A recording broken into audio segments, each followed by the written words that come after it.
And I'm 32. Last Thursday, I watched my brother's face crumble as I fired him from the tech company our grandfather built. The same brother who spent 14 years calling me dead weight in front of our entire team. The same brother who told the board I was incompetent, despite my Stanford degree, and the 93% increase in revenue I brought to our West Coast division. I didn't scream when I handed him the termination notice.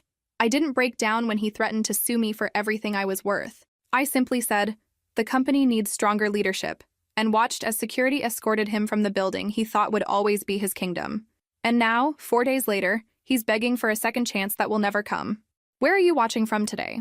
Drop your location in the comments below and hit that like and subscribe button if you've ever felt underestimated by someone who should have believed in you. You'll definitely want to stick around for what happened next. Growing up in Seattle, my brother James was always our grandfather's favorite. 5 years older than me, he was the charismatic one, the natural-born CEO, as Grandpa called him. Our grandfather, Walter Mercer, founded Mercer Technologies when James was just a toddler.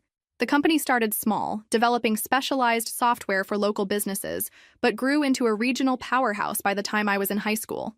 From childhood, everyone assumed James would take over someday. "Your brother has leadership in his DNA," Grandpa would say while I sat right there at the dinner table. My parents never contradicted this narrative. Even when I won the national coding competition at 16, beating out seniors from across the country, my achievement was barely acknowledged. "That's nice, honey," Mom would say, before turning to ask James about his latest presentation. James never missed an opportunity to reinforce my supposed inadequacy. "Olivia just doesn't have the killer instinct," he would announce at family gatherings. "She's too soft for this business." Our grandfather would nod in agreement. I still remember my 18th birthday dinner, when James gave me a coffee mug that said "Team Player," while everyone laughed. "Someone has to do the grunt work," he said with a smirk. "Not everyone can be in charge." I didn't show how much it hurt. Instead, I focused on my education, earning my computer science degree with honors while James partied through business school, barely graduating. When Grandpa offered us both positions at Mercer Technologies after college, I hesitated. Why subject myself to more humiliation? But I knew I had something to prove to them, and to myself. I accepted an entry-level programming position, refusing any special treatment because of my last name. James, meanwhile, was immediately given a vice president title. "Experience isn't everything," Grandpa told the staff during James's introduction. "Leadership is in the blood." I put my head down and worked. 14-hour days, canceled vacations, missed holidays. I gave everything to the company while James took extended client meetings on his yacht. When Grandpa suffered a stroke 3 years later, the company's leadership fell into temporary disarray. That's when I saw my opportunity. Our West Coast division was struggling with outdated products and plummeting sales. I asked to transfer there, away from headquarters, away from James's shadow. "Sure, why not?" James said dismissively when I requested the move. "You can't possibly make things worse out there." He was wrong. I arrived in San Francisco with a detailed plan to revitalize our West Coast operations. The division had been neglected for years, treated as little more than a tax write-off. The office was depressing outdated equipment, demoralized staff, and a product line that hadn't been updated in 5 years. My first day, I gathered the 23 remaining employees. "Everything changes today," I told them. Several rolled their eyes. They'd heard promises before. They'd seen executives come and go. "I'm not there to make promises," I continued. "I'm here to work alongside you to rebuild this division." For the first 6 months, I arrived before everyone else and left after everyone had gone home. I learned every aspect of the operation. I sat with the developers and learned their frustrations. I joined sales calls to understand why our products weren't selling. Most importantly, I listened. The team had brilliant ideas that had been ignored for years. "Why bother?" one developer told me.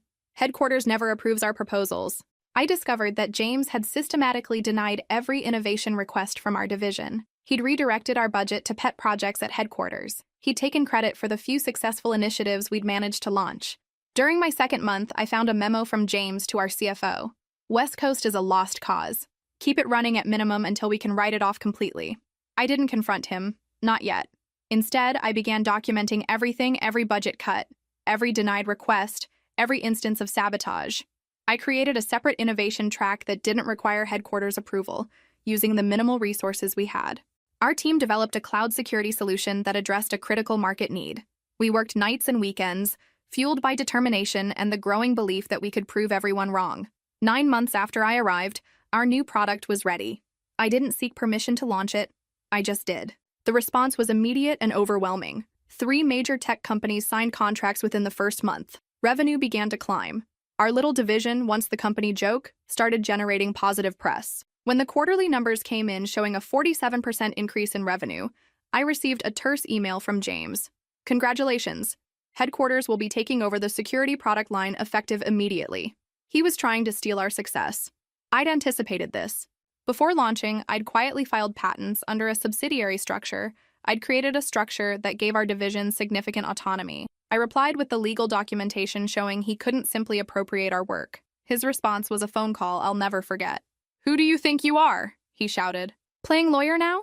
"I'm protecting our division's work," I replied calmly. "Your division?" He laughed. "You're just keeping the seat warm, Olivia. Don't forget that. The numbers speak for themselves, James." "Numbers can be manipulated," he said coldly. "Don't make me show you how." The threat was clear. That night, I called the one person I knew I could trust, my college roommate Zoe, now a corporate attorney specializing in tech.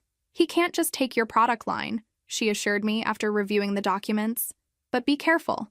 If he's willing to threaten you, he's willing to do worse." "What should I do?" I asked. "Document everything," she advised. "And maybe start thinking about your long-term strategy. This isn't just about one product line anymore." She was right. This had become something much bigger. Over the next year, our West Coast division became Mercer Technologies' crown jewel. Our security product evolved into a comprehensive suite that attracted enterprise clients we'd never been able to reach before. Revenue increased by 93%.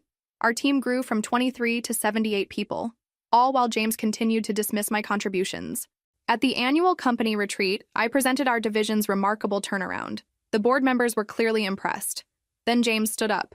"While my sister's enthusiasm is commendable," he said with a condescending smile, "let's remember that her division is implementing strategies developed at headquarters. The success we're seeing is the result of the foundation I built." It was a blatant lie. I had the documentation to prove it, but confronting him publicly would only create a scene that would damage the company. So I smiled and said nothing. Later that evening, at the company dinner, I overheard James talking to a board member. "Olivia's division is doing well, but she's not leadership material," he said. "She's a good implementer, she follows directions well. But vision, strategy, that's not her strength." The board member nodded. "Still," he replied, "the numbers from West Coast are impressive." James laughed. "Give anyone enough resources and something will stick eventually. She's been lucky. But when Grandpa fully retires next year, we'll need real leadership, not luck." I slipped away before they saw me. That night, I couldn't sleep. After everything I'd accomplished, after proving myself over and over, nothing had changed. I was still dead weight in their eyes. I needed more information about the company's overall financial health. Officially, my access was limited to my division's data, but I had cultivated relationships with key people throughout the organization. Sarah from the finance department had been quietly helping me understand the broader company picture. "Most of this should be visible to division heads anyway," she said, slipping me quarterly reports during our monthly catch-up lunches. "James has been restricting normal information flow. Thomas, our senior systems architect who worked across divisions, provided insights into resource allocation patterns. Your division creates innovations that somehow never get properly funded," he confirmed. "It's a pattern I've seen for years." Gradually, I built a comprehensive picture of the company's operations. What I found shocked me. While my division was thriving, the company overall was struggling. James had been hiding significant losses in his pet projects. He'd been manipulating reports to make his initiatives look successful. He'd been using my division's success to mask failures elsewhere. I dug deeper. Financial transfers that made no sense. Resources diverted from successful projects to failing ones. Client complaints buried and ignored. It wasn't just bad management. It looked like deliberate deception. I needed expert help to understand what I was seeing. I contacted two people, Zoe, my attorney friend, and Marcus Chen, a financial analyst who had consulted for my division. "I need your eyes on this," I told them, confidentially. 3 days later, we met in a private room at a restaurant far from any Mercer offices. Marcus reviewed the financial documents carefully. "This isn't just creative accounting," he finally said. "There are serious irregularities here. If I were an auditor, I'd be asking very uncomfortable questions." Zoe nodded grimly. "Olivia, if what we're seeing is accurate, James isn't just a bad manager. He's potentially engaged in financial misconduct that could threaten the company's stability." "What should I do?" I asked. "Go to Grandpa? The board?" "Not yet," Zoe cautioned. "We need more information and a strategy." "What kind of strategy?" I asked. Marcus and Zoe exchanged looks. "Have you ever considered," Marcus asked carefully, "that you might be better suited to lead Mercer Technologies than your brother?" The question stunned me. Me? Run the entire company? That's impossible, I said. Grandpa would never choose me over James. What if it wasn't Grandpa's choice? Zoe asked. I stared at her, not understanding.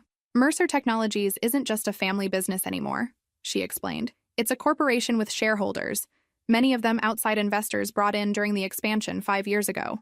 Have you ever had that moment when you suddenly see a possibility that changes everything? Let me know in the comments if you've experienced a similar revelation. What we're suggesting, Marcus said, leaning forward, is that there might be a path for you to acquire enough shareholder support to change the company's leadership structure. The idea seemed outlandish. Impossible. I don't have that kind of money or influence, I protested. You have something more valuable, Zoe countered. Results. Proven success. And what we're finding in these financials suggests James has been misleading shareholders about the company's overall performance. Investors care about return on investment, Marcus added. Your division is delivering that. The rest of the company under James's leadership isn't. Zoe explained the current ownership structure. Our family held 38% of shares collectively, my grandfather with 25%, James with 10%, and I with a modest 3% inherited from my parents. The remaining 62% was distributed among various investors, with no single entity holding more than 8%. Most of these investors are passive, Marcus noted. They trust management and rarely intervene. But if presented with evidence of mismanagement affecting their investment, they outlined a bold, almost unthinkable plan. First, continue gathering evidence of financial mismanagement. Second, quietly approach key shareholders with this information. Third, form an investment group to consolidate voting power. It would take months, Zoe warned, and absolute secrecy. And substantial capital, Marcus added. You'd need to acquire enough shares to reach a controlling interest when combined with sympathetic investors.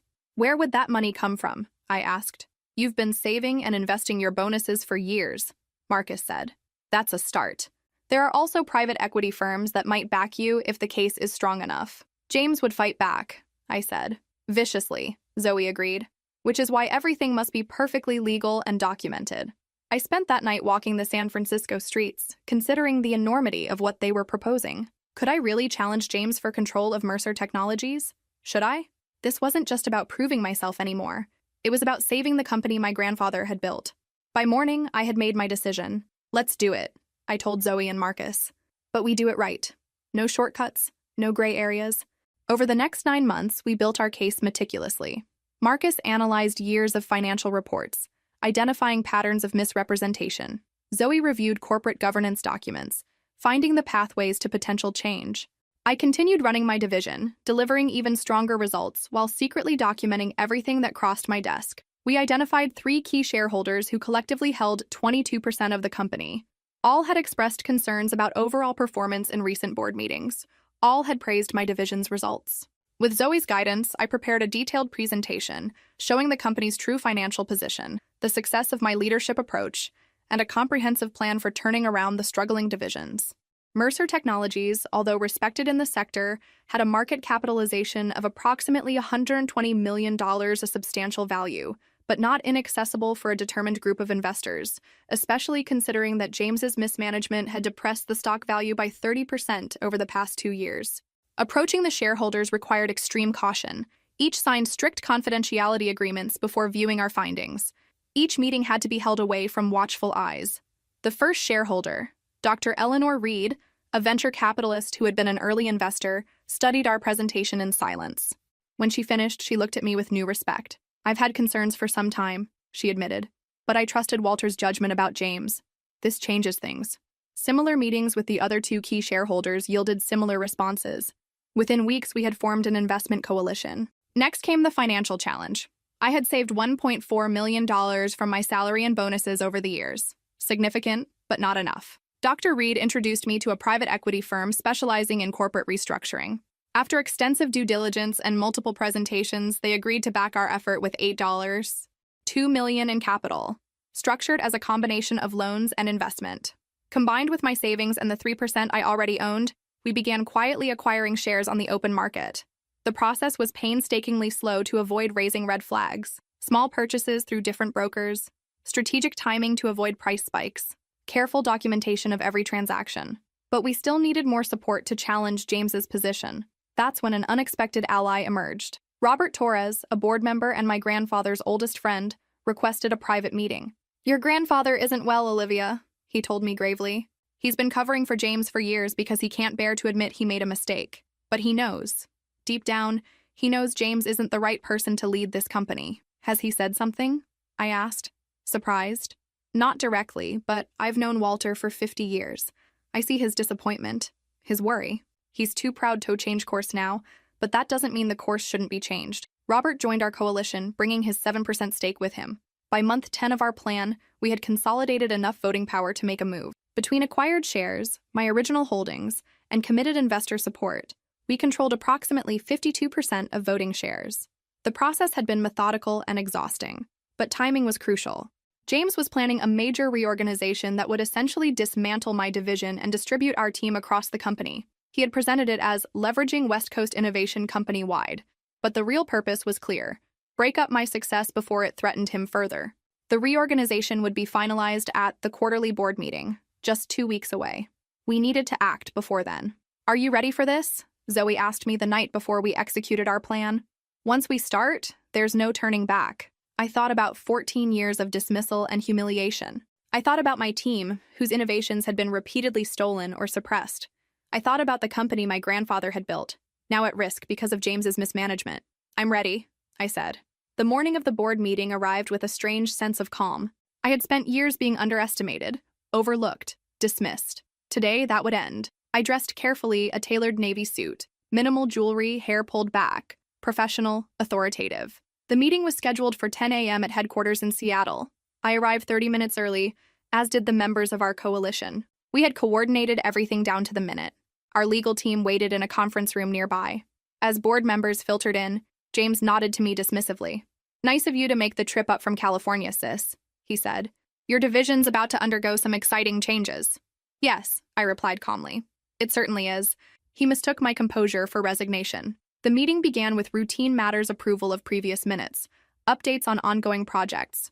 Then James stood to present his reorganization plan. "Before we move to that agenda item," I interrupted, "I'd like to address the board on a matter of urgent corporate governance." James frowned. "That's not on the agenda, Olivia." "I move to amend the agenda," Dr. Reed said immediately. "I second," Robert Torres added. The corporate secretary looked uncertain. "All in favor?" Dr. Reed pressed. A majority of hands rose. James's face tightened. "What is this?" he demanded. I opened my briefcase and distributed folders to each board member. These documents outlined serious concerns about the current management of Mercer Technologies, I began.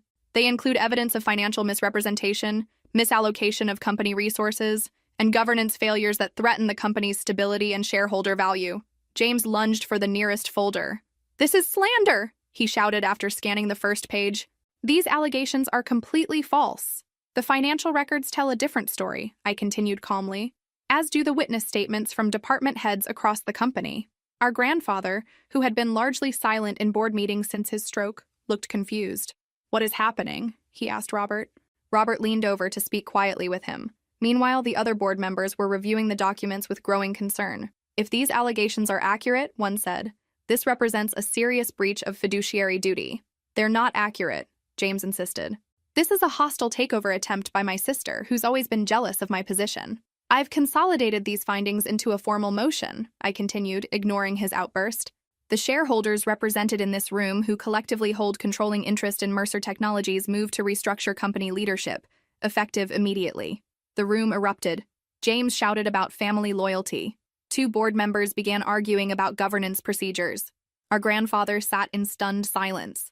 The corporate secretary finally restored order. "Ms. Mercer has presented a motion with the support of shareholders representing 52% of voting shares," he announced. "According to our bylaws, the motion must be considered." What followed was not a simple vote, but the beginning of a complex corporate governance process. The board voted to establish a special committee to investigate the allegations. An emergency executive session was called for the following day. James was temporarily suspended from operational decisions pending investigation. I was named acting head of operations until the investigation concluded. As the meeting adjourned, James blocked my path. "You think you've won?" he hissed. "This isn't over. You can't run this company. You're nothing but dead weight, always have been, always will be." For the first time, I allowed myself a small smile. "We'll see about that," I replied. My hands trembled slightly as I gathered my papers. Not from fear, from the weight of what had just happened, from the responsibility I now carried. The next 7 days were a whirlwind of meetings, investigations, and strategic decisions. The special committee worked around the clock, interviewing department heads, reviewing financial records, and assessing the evidence I'd presented. What they found exceeded even my expectations. Financial misrepresentations dating back 3 years. Systematic suppression of innovation from multiple divisions, not just mine. Questionable transactions with vendors connected to James's personal investments. Meanwhile, I focused on stabilizing the company during the transition.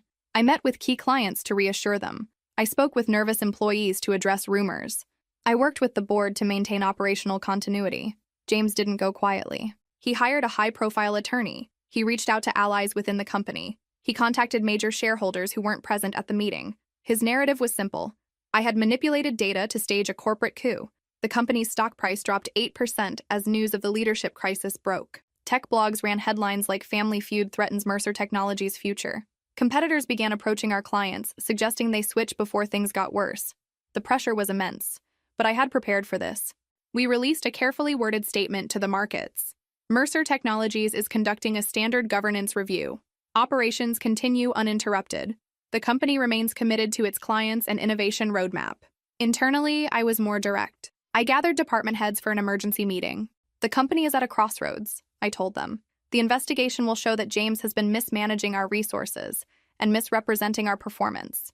But I need your help to ensure we don't lose ground during this transition. Some were skeptical. Others were openly loyal to James. Most were simply worried about their jobs. I understand your concerns, I continued. Change is unsettling. But I promise you this.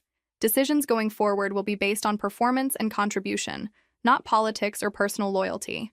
By day 5, the special committee had completed its preliminary investigation. They presented their findings to the full board in a closed session. The evidence was overwhelming. James had engaged in serious financial improprieties. He had systematically undermined profitable initiatives that didn't originate from his inner circle. He had misled the board about the company's true performance. The vote was not unanimous, but it was decisive. James was removed as CEO, pending a full investigation of the financial allegations. I was appointed interim CEO, with a mandate to stabilize the company. The transition would be formalized over a 30-day period, with regular board oversight. James's closest allies on the board abstained from voting, but didn't block the decision. They could read the writing on the wall. The special committee issued recommendations for immediate governance reforms, expanded financial oversight, greater transparency in resource allocation, a flattened management structure that eliminated the silos James had created. The markets responded cautiously. Our stock recovered some of its losses. Analysts adopted a wait-and-see approach. Clients were reassured by the clear transition plan. On Thursday morning, exactly 1 week after the initial board meeting, I called James to my office, formerly our grandfather's office, briefly his. The HR director sat beside me, a formal termination notice between us. James arrived 20 minutes late, his usual confident swagger replaced by barely controlled anger. "Is this where you offer me some token position to save face?" he asked as he sat down. "VP of something meaningless? Because I'm thinking I might just take my talents elsewhere. I've had several calls from interested companies." I knew the truth about those calls. Several clients had contacted me directly to confirm rumors about management changes, mentioning that James had reached out claiming he was pursuing new opportunities. They weren't job offers at all, just his desperate attempts to maintain relationships he could leverage. I pushed the folder across the desk. "This is a termination notice effective immediately. Your company car will need to be returned today. Security will escort you to clear out your personal belongings." For a moment, he just stared at me. "You're firing me? Me? I am this company." "No, James, you almost destroyed this company. The board has approved this decision based on the evidence of misconduct, fraud, and breach of fiduciary duty." He stood up so violently his chair crashed to the floor. "You think you've won? This isn't over? You'll fail, and when you do, don't come crawling back to me." I remained seated, my voice calm. "Security is waiting outside. Goodbye, James." As he was escorted out, shouting obscenities that echoed down the hallway, I felt no joy, only relief that the company could finally heal. The day after James's termination, I faced 2 immediate challenges: managing the public narrative around his departure and addressing the company's fractured culture. The PR team had prepared a carefully worded press release. Mercer Technologies announces leadership change following comprehensive governance review. James Mercer has stepped down as CEO. Olivia Mercer appointed interim CEO, effective immediately. Technically accurate, if incomplete. Financial analysts demanded more details. Industry blogs speculated wildly. Competitors seized the opportunity to spread rumors. I authorized our communications team to be more forthcoming with key stakeholders while maintaining appropriate confidentiality around the ongoing investigation. The board identified concerning patterns in our financial management and strategic direction. We told major clients in private briefings. The leadership change reflects our commitment to transparency and sustainable growth. This measured approach helped contain the initial market volatility. Our stock stabilized. Client cancellations remained minimal, but the internal dynamics were more complicated. James had cultivated fierce loyalty among a core group of executives. For years, advancement at Mercer had depended on personal relationships rather than performance. Many employees didn't know what to expect from me. I called an all-hands meeting for Monday morning.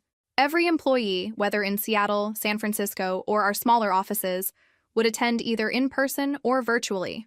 The auditorium at headquarters was packed. Faces looked back at me with a mixture of curiosity, concern, and cautious hope. For too long, Mercer Technologies has been divided, I began. Different standards for different teams. Different rules for different people. Today, that changes. Today, we become one company with one mission: innovation with integrity. I outlined the challenges we faced candidly. I acknowledged the uncertainty the leadership change had created. I presented my vision for rebuilding trust both within the company and with our clients. Some of you have thrived here, I continued. Your ideas were heard, your contributions valued. Others have struggled against barriers that never should have existed. Today, I promise you this. Every employee of Mercer Technologies will have the opportunity to contribute, to innovate, to excel. As I spoke, I could see hope dawning on many faces, but not all. In the back row, James's closest allies sat with arms crossed. I acknowledged their concerns directly. I understand that some of you had strong working relationships with James. I respect your loyalty. All I ask is that you give this new direction a chance, judging it on results rather than personalities. I ended with a commitment that would guide my leadership. Judge me not by my words today, but by my actions tomorrow, next week, next month. Judge me by the culture we build together, by the respect we show one another, by the results we achieve as one team. The applause that followed wasn't universal, but it was substantial. Over the next few weeks, several of James's closest allies resigned. I didn't try to stop them. A clean break was better than lingering resistance. What surprised me was how many of his apparent supporters approached me privately. I always respected your work in the West Coast Division, one senior executive told me, but speaking up meant risking James's displeasure. He created a culture of fear, another confided. People aligned with him for protection, not out of genuine respect. With each conversation, I gained deeper insight into the company James had actually been running, not the one he presented to the board. I used these insights to guide my restructuring efforts. We flattened the organization, eliminating unnecessary layers of management. We implemented transparent decision-making processes. We created cross-functional teams that broke down the silos James had built. Most importantly, we established clear metrics for evaluating performance metrics that applied equally to everyone, regardless of title or tenure. The transformation wasn't immediate or painless. Old habits died hard.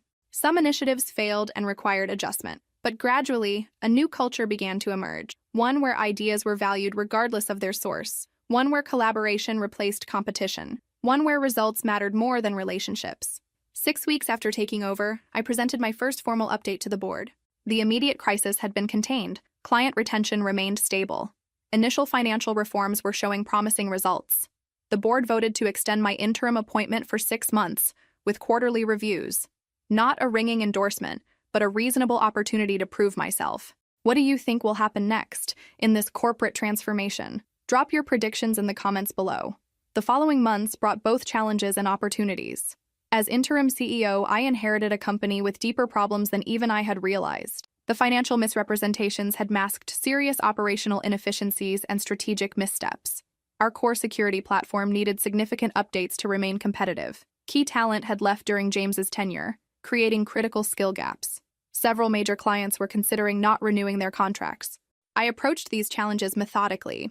First, assemble the right team. I promoted talented individuals who had been overlooked under James's leadership. I recruited strategic new hires from competitors. I retained an executive coach to help me navigate my new role effectively. Second, address the most urgent operational issues. We conducted a comprehensive product review to identify gaps and opportunities. We reallocated resources from underperforming initiatives to high-potential areas. We implemented rigorous financial controls to ensure transparency and accountability. Third, rebuild client relationships. I personally met with our 20 largest clients. I was candid about our past failures and clear about our path forward. I made specific commitments with measurable deliverables. The work was exhausting but exhilarating. For the first time, I could implement my vision without constant undermining. I could make decisions based on data rather than politics. I could build a culture that reflected my values: collaboration, innovation, integrity. Not everything went smoothly. Two of James's former allies who had remained with the company were quietly sabotaging initiatives. I discovered they were feeding confidential information to James, who was using it to approach our clients. After documenting the evidence, I terminated both executives. The message was clear. The old ways of operating were over. I also faced unexpected resistance from a board member who had initially supported the leadership change, but now questioned my strategic direction. These initiatives are too ambitious, he argued during a tense meeting. We need to focus on short-term stability before pursuing such aggressive innovation. Short-term thinking is what created these problems, I countered. We need to balance immediate stability with forward-looking investments. The debate continued for weeks, eventually requiring a formal board vote on my proposed strategy. I won by a narrow margin. The pressure to deliver results intensified. 3 months after becoming interim CEO, I received an unexpected visitor. My grandfather, now 81, had largely withdrawn from company matters since James's removal. He hadn't publicly supported either of us, maintaining a painful neutrality. When my assistant announced his arrival, my heart raced. He entered slowly, leaning on his cane. "You've been busy," he observed. Looking around the office, I had finally begun to make my own. "There's a lot to do," I replied cautiously. He nodded, lowering himself carefully into a chair. "The board has been keeping me informed," he said. "They tell me you're making progress." I waited, unsure where this was leading. "James came to see me yesterday," he continued. "He says you've exaggerated his mistakes. That given time, he could have fixed things." My stomach tightened. After everything, would my grandfather still take James's side? "The financial records speak for themselves," I said carefully, "as do the operational improvements we're already seeing." He was silent for a long moment, studying me with eyes that had once intimidated me. "I've been thinking about my role in all this," he finally said. "About the way I favored James, the way I dismissed your contributions." I held my breath. "I was wrong," he said simply, "and I'm sorry." The words I had waited decades to hear. "Why did you come today?" I asked, my voice barely steady. "To tell you that," he replied, "and to tell the board that I fully support your appointment as permanent CEO, not just interim." I stared at him, barely able to process his words. "You believe in me? Just like that?" "No," he said bluntly. "Not just like that. I believe the evidence I've seen over the past 3 months. I believe the board members who've been trying to tell me things I refused to hear for years. And I believe what I should have seen all along, that you have the vision, the integrity, and the skill to lead this company, and James doesn't." He reached across the desk and took my hand. "I was wrong, Olivia. I'm sorry it took me so long to see it." My eyes filled with tears. After all these years, to finally hear those words. "Thank you," I whispered. With my grandfather's public endorsement, the board voted unanimously to make my CEO appointment permanent. The decision triggered a new wave of media attention and market analysis. Industry publications ran profiles with headlines like "Mercer Technologies' Unexpected Turnaround" and "How Olivia Mercer is Redefining Her Family's Company." I used the attention strategically. We announced an accelerated product roadmap that showcased our renewed innovation focus. We highlighted key leadership appointments that demonstrated our commitment to merit-based advancement. We released preliminary financial results that showed modest but significant improvements. The company's stock price began a steady climb. Analyst ratings shifted from hold to buy. Client renewals exceeded projections. But James wasn't going quietly. Though legally barred from directly interfering with company operations, he found creative ways to undermine me. He appeared at industry events, positioning himself as the true visionary of Mercer Technologies, who had been unfairly ousted. He maintained relationships with several clients, subtly questioning our new direction. He gave interviews suggesting the company's recovery was temporary, built on initiatives he had started. I refused to engage in a public battle. Instead, I let our results speak for themselves. 6 months after becoming permanent CEO, I presented our quarterly results to the board. Revenue had increased by 11%, modest compared to my West Coast division's previous growth, but significant for a company our size undergoing major restructuring. Employee retention had improved by 19%. Client satisfaction scores showed steady improvement. The board members who had been skeptical of my leadership began to come around. Even the director who had opposed my strategic plan acknowledged the positive trends. "You're proving me wrong," he said after a particularly successful presentation, "and I'm glad of it." My grandfather, who attended board meetings less frequently now due to his health, seemed genuinely proud. "You've exceeded my expectations," he told me after one meeting. "You've become the leader I always hoped James would be." The irony of his statement wasn't lost on me, but I didn't dwell on it. I was too busy leading the company forward. One Tuesday morning, almost 7 months after the leadership change, my assistant interrupted a meeting. "James is here," she said tensely. "He's demanding to see you." I excused myself from the meeting and went to the reception area. James stood there, looking less polished than I remembered. His suit was slightly rumpled. His eyes had a desperate edge. "We need to talk," he said, loud enough for nearby employees to hear. "My office," I replied quietly. Once inside with the door closed, he dropped the pretense of confidence. "I need a job," he said bluntly. I stared at him, stunned by his audacity. "You're asking me for a job? After everything you did?" "The severance is running out," he admitted. "No one in the industry will hire me. The non-disparagement agreement means I can't even explain my side of the story." "Your side?" I repeated incredulously. "You mean the side where you mismanaged the company, lied about performance, and used me as a scapegoat for your failures?"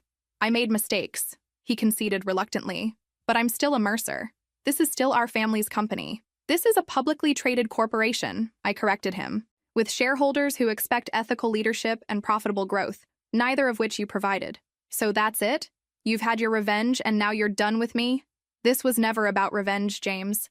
It was about saving the company you were destroying." He laughed bitterly. "Always the perfect Olivia. Never a selfish motive, never a vindictive thought."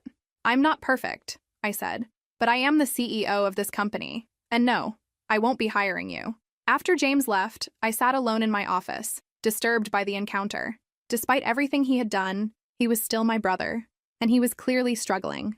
I called our grandfather that evening. "James came to see me today," I told him. "He asked for a job."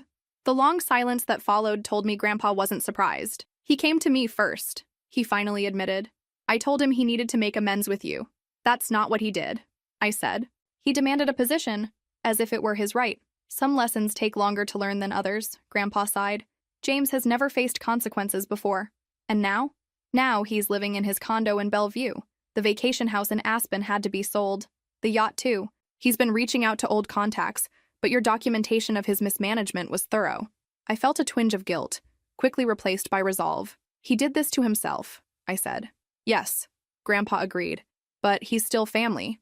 Over the next year, Mercer Technologies completed its transformation from a troubled, divisive company into a cohesive, forward-looking organization. The changes weren't just structural or financial, they were cultural, reaching into every aspect of how we operated. We eliminated the arbitrary distinctions between divisions that James had used to pit teams against each other. We implemented transparent decision-making processes that allowed ideas to be evaluated on merit rather than politics. We created career paths based on contribution rather than connections. The results exceeded even my optimistic projections. Revenue increased by 23% year over year. Employee satisfaction scores reached their highest levels in company history. Our stock price rose 41% from its low point during the leadership crisis. Industry analysts who had once dismissed us as a middling regional player now cited us as an innovation leader. But success brought new challenges.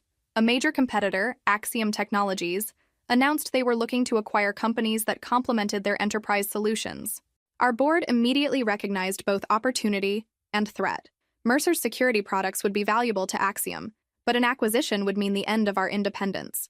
"We need to position ourselves carefully," I told the board, "either as too valuable to acquire or too valuable to operate independently." We developed a dual strategy. First, accelerate our most innovative projects to demonstrate our value as an independent entity. Second, prepare for acquisition talks with terms that would protect our employees and core technologies. The board appointed a special committee to oversee these preparations, with me leading the independent strategy, while our CFO developed potential acquisition scenarios. For the next 3 months, I worked with renewed intensity. We fast-tracked our most promising security platform. We strengthened relationships with key clients. We recruited top talent from competitors. The special committee met weekly to assess our position. Axiom has approached 3 companies similar to ours, our market intelligence team reported. They've acquired one and are in advanced talks with another. "What makes us different?" I asked. "Our security integration capabilities," the CTO explained. No one else has successfully bridged the gap between cloud and on-premises security like we have. Then that's our leverage, I decided. We doubled down on what makes us unique. We invested heavily in our integration platform. We accelerated our development timeline. We targeted clients who needed exactly what we offered. By month 4, our strategy was showing results. Our newest platform was gaining traction rapidly. Our valuation had increased by 23%. Axiom had noticed. Their CEO reached out directly. "We should talk," the email said simply. The board advised caution, but authorized preliminary discussions. The first meeting was at a neutral location, a conference room in a downtown law firm. Axiom's team arrived with confidence bordering on arrogance. "We've been watching Mercer with interest," their CEO began. "You've made impressive changes since taking over." "Thank you," I replied. "We're proud of what we've accomplished. Your security integration platform in particular has caught our attention. It would fit well within our enterprise offering." The implication was clear. They wanted our technology, not necessarily our company. "Our platform is the result of our unique company culture and development approach," I explained. "It doesn't exist in isolation." The conversation continued politely, but with underlying tension. They wanted to explore synergies. We emphasized our value as an independent entity. No concrete proposals were made, but their interest was undeniable. As we left the meeting, our CFO leaned over. "They'll make an offer within 2 weeks," he predicted. "Probably 15–20% below our actual value." He was right. 11 days later, Axiom presented a formal acquisition offer. The price was 18% below our current market valuation. The terms would have dissolved our company into their larger structure. The board rejected it unanimously. Axiom returned with a second offer. Better financially, but still inadequate. Still structured to absorb rather than preserve what made us special. We rejected that one too. Then came the pressure tactics. Rumors about our financial stability began circulating. A key client was suddenly approached with an aggressive discount from Axiom. A talented engineer received a recruiting call offering double her current salary. I recognized the playbook immediately. It was exactly how James had operated. I called an emergency board meeting. "They're trying to destabilize us to drive down our value," I explained. "We need to respond decisively." We launched a 3-part strategy. First, complete transparency with our employees about the acquisition attempts. Second, accelerated bonuses to key personnel to reinforce their value to us. Third, a major announcement of our next-generation platform ahead of schedule. The strategy worked. Our stock price stabilized. Employee retention remained strong. Clients expressed renewed confidence in our direction, but we needed a longer-term solution to fully counter Axiom's approach. After careful consideration, we pursued a strategic partnership with SecurityNet, a larger firm with complementary products but different market focus. Our partnership wasn't merely defensive, it created genuine technical and business advantages. We integrated critical components of our system with SecurityNet's infrastructure, establishing both technical interoperability and contractual relationships that would make any acquisition attempt significantly more complex and expensive. We structured the agreement to maintain our independence while creating enough interdependence to deter hostile takeovers. The partnership included joint development projects, cross-licensing of key technologies, and coordinated market approaches, all designed to enhance our value while making us more difficult to absorb. The announcement of our partnership sent a clear message to the market. Mercer Technologies was not for sale, at least not on terms dictated by others. Axiom's CEO requested another meeting, this time one-on-one. "You're making this unnecessarily difficult," he said when we met at a downtown restaurant. "We're offering a good price for a mid-sized company in a competitive market. We're offering a revolutionary approach to enterprise security," I countered. "And we're growing at twice the industry average. Growth can be fleeting," he warned. "Markets change, technologies evolve. Being part of Axiom would provide stability. Being consumed by Axiom would destroy what makes us valuable in the first place," I replied. His expression hardened. "I understand you've worked hard to step out of your brother's shadow," he said, his tone suddenly personal. "But sometimes the smart play is knowing when to partner rather than compete." The comment stunned me. How did he know about James? Then I realized. "You've been talking to my brother," I said. The pieces falling into place. He didn't deny it. "James has provided some context about Mercer's internal dynamics. He feels the company might benefit from experienced leadership within a larger organization." Anger flashed through me. James was still trying to undermine me, now through Axiom. "My brother no longer has any connection to Mercer Technologies," I said coldly. "And this conversation is over." After discovering James's involvement with Axiom, I had a critical decision to make. His non-disparagement agreement explicitly prohibited him from advising competitors about Mercer's operations or management. I could pursue legal action that would likely derail his attempts to rebuild his career. Instead, I chose a different approach. Rather than targeting James directly, we leveraged our partnership with SecurityNet to further solidify our market position. We announced an expanded collaboration that included joint product development and go-to-market strategies, effectively creating a technical and business ecosystem that made our acquisition far less attractive. Our partnership wasn't just a defensive move, it genuinely enhanced our products, combining SecurityNet's enterprise scale with our integration innovation. We developed combined solutions that addressed client needs in ways neither company could achieve alone. The partnership gave us access to larger clients while maintaining our independence and distinctive approach. The market responded enthusiastically. Our stock price jumped 12% overnight. Axiom's acquisition strategy suddenly looked less viable. 3 days later, I received a text from James. "I know what you did, and why you didn't come after me legally. Thank you." I didn't respond. I didn't need to. He knew I could have destroyed his fresh start, but chose not to. And I knew he would not risk crossing me again. 2 years after taking control of Mercer Technologies, I stood on stage at the industry's largest conference, accepting the Innovation Leadership Award. Our security integration platform had revolutionized how enterprises approach their security infrastructure, and the market had noticed. "This award belongs to every member of the Mercer team," I told the audience. "Innovation isn't born from a single mind, but from a culture that values every contribution." As I left the stage, I spotted a familiar face in the crowd. James. He nodded slightly, then disappeared into the crowd before I could approach him. Later that evening, at the reception, he reappeared. "Congratulations," he said, keeping a respectful distance. "The award is well-deserved." "Thank you," I replied, surprised by his presence. "I thought you were in Chicago." "I am. Just here for the conference. My new role involves security integration, so—" He gestured vaguely at the event around us. "How is it going?" I asked, genuinely curious. "Better than I expected," he admitted. "Different. I'm not the CEO, obviously, but I'm doing good work. Learning a lot."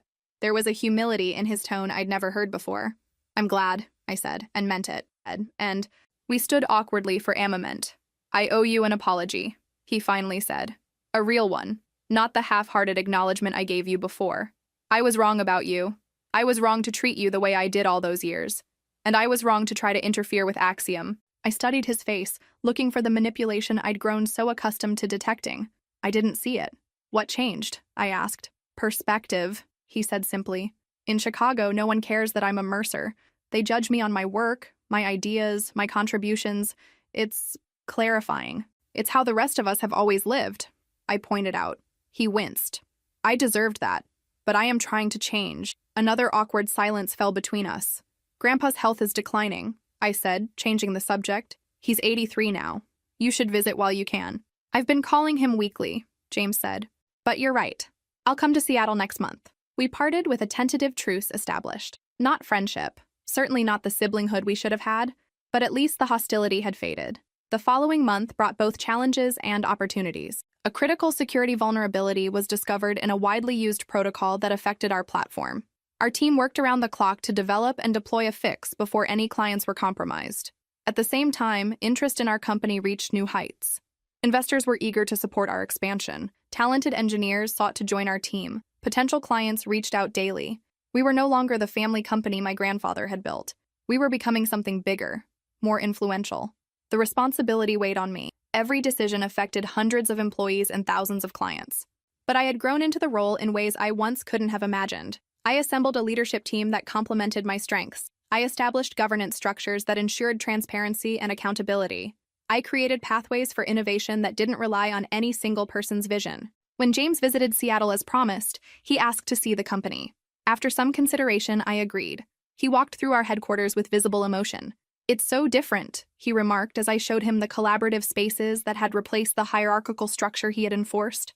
"Better, more vibrant."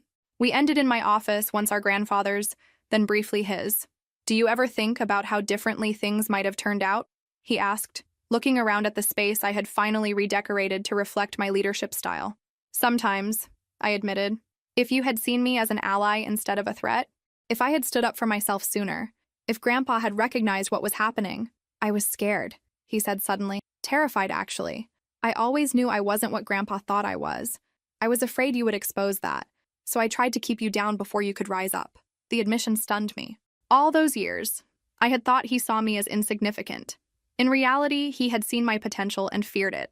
"We can't change the past," I said finally, "but we can choose a different future." He nodded, accepting the limited olive branch for what it was.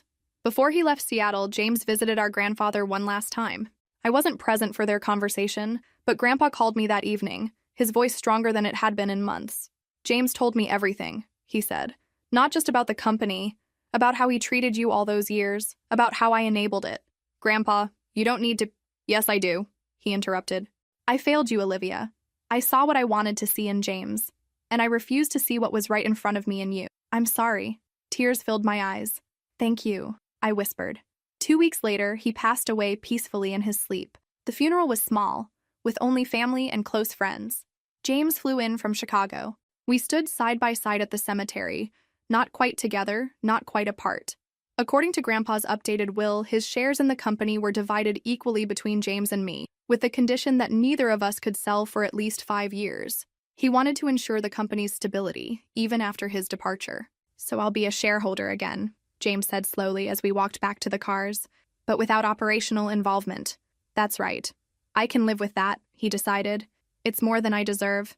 As we reached our separate cars, he hesitated. For what it's worth, Olivia, you're a better CEO than I ever would have been.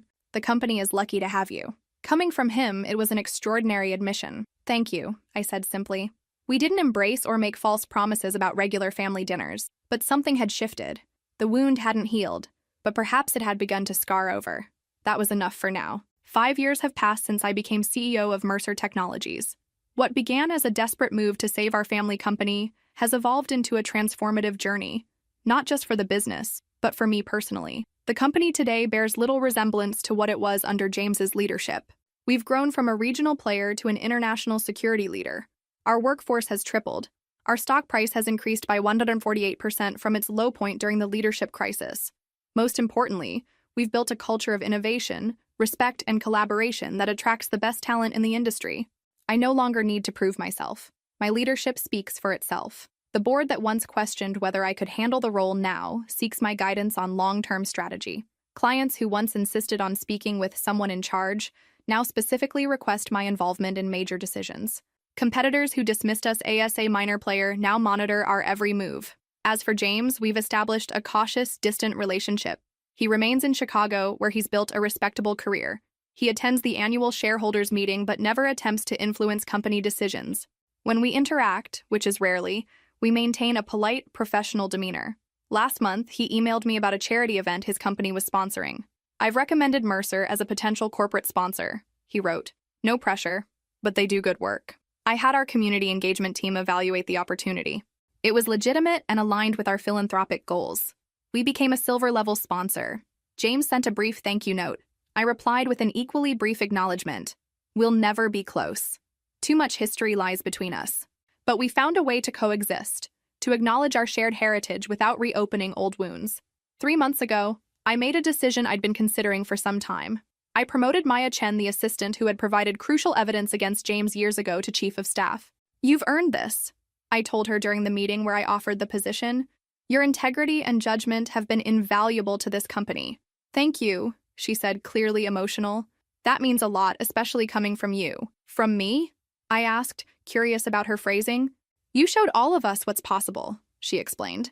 When you took over after years of being underestimated and dismissed, you didn't just survive, you transformed the company. You've created opportunities for everyone based on merit, not politics or connections. Her words stayed with me long after the meeting ended. I had been so focused on the business metrics growth, profit, market share, that I hadn't fully appreciated the cultural impact of our transformation. The following week, I instituted a new mentorship program specifically designed to identify and develop overlooked talent within the company. The Mercer Pathways program will ensure that no valuable contributor goes unrecognized, I announced at the launch, because innovation can come from anywhere, and leadership takes many forms. The program was immediately oversubscribed. As I write this from my office overlooking Seattle, I'm reflecting on the journey that brought me here. I think about the young woman who once sat silently at family dinners, listening to her brother being praised while her achievements were ignored. I think about the division head who documented every success and failure, building her case meticulously for a confrontation she never expected to have. I think about the interim CEO who walked into headquarters that first day, trembling inside but determined not to show it. None of those versions of me could have imagined where I am today, not just running the company, but reinventing it. not just surviving my brother's attempts to undermine me, but thriving beyond anything he could have accomplished. Not just proving my worth, but creating a legacy that will outlast me. The most important lesson I've learned isn't about business strategy or financial management, though those skills have been essential. It's about recognizing your own value, especially when others fail to see it. It's about persisting in the face of doubt and dismissal. It's about having the courage to rewrite the rules of a game that was rigged against you from the start. James once called me dead weight. Now he finds himself looking up at the company I've built, the leader I've become. The ultimate justice isn't that I fired him, it's that I succeeded where he failed. It's that I transformed the company in ways he never could have imagined. It's that I proved, definitively and irrevocably, that I was never the problem. I am Olivia Mercer, CEO of Mercer Technologies, and I am nobody's dead weight. If this story resonated with you, make sure to like and subscribe for more stories about overcoming underestimation and